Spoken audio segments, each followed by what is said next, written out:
আমার জীবনে যা কিছু দরকার এর চেয়ে বেশি তুমি আমাকে দিয়েছ।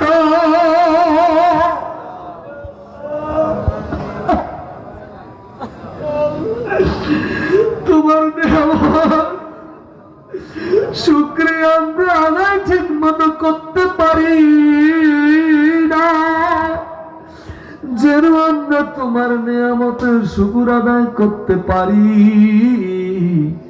যেন আমরা তোমার কাছে ক্ষমা চাইতে পারি, যেন আমরা তোমার গোলামি ঠিক মতো করতে পারি, যেন আমরা তোমার নির্দেশ পালন করতে পারি, যেন আমরা তোমার হাবিবে পাক সাল্লাল্লাহু আলাইহি সাল্লামের নির্দেশ পালন করতে পারি। তুমি আমাদের সেই তৌফিক দাও, তুমি আমাদের সেই তৌফিক দাও, তুমি আমাদের সাহায্য করো। তুমি মালিক, আমরা গোলাম। তুমি মালিক, আমরা গোলাম। তুমি মালিক, আমরা গোলাম। জীবনে একবার যদি আল্লাহ বলে ডেকে থাকি তোমাকে ডেকেছি, জীবনে একটা সেজদা যদি দিয়ে থাকি তোমাকে দিয়েছি,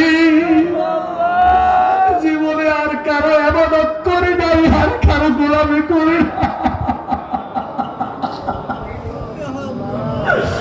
পাগলামি সাগলামি যাই করি না কেন, অপরাধ যতই করি না কেন, আবার ঘুরে ফিরে তো তোমার কাছেই হাজির হই, আবার ঘুরে ফিরে তো তোমার কাছে কথাটা ঠেকাই, তোমার কাছে মাথা নত হই, তোমার কাছে হাত পাতি। তুমি আমাদের এমন একজন মালিক, তোমার কাছ থেকে কেউ খালি ফিরে না। আল্লাহ আল্লাহ আমাদেরকে তুমি মাফ করে দাও, আমাদেরকে তুমি ক্ষমা করে দাও। আল্লাহ আমাদের কলবকে তোমার মহব্বতের নূর দিয়ে আলোকিত করে দাও।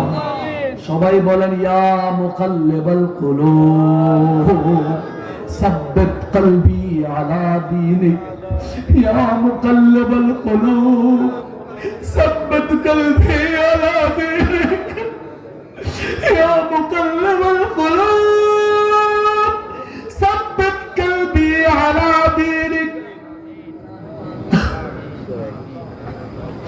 আল্লাহ আমাদের কলবকে তোমার হাবিবে পাক সাল্লাল্লাহু আলাইহি ওয়াসাল্লামের মহব্বতের নূর দিয়ে আলোকিত করে দাও। আমাদেরকে তাকওয়াবান করে দাও, আমাদেরকে আল্লাহওয়ালা করে দাও, আমাদেরকে পরেজগার করে দাও।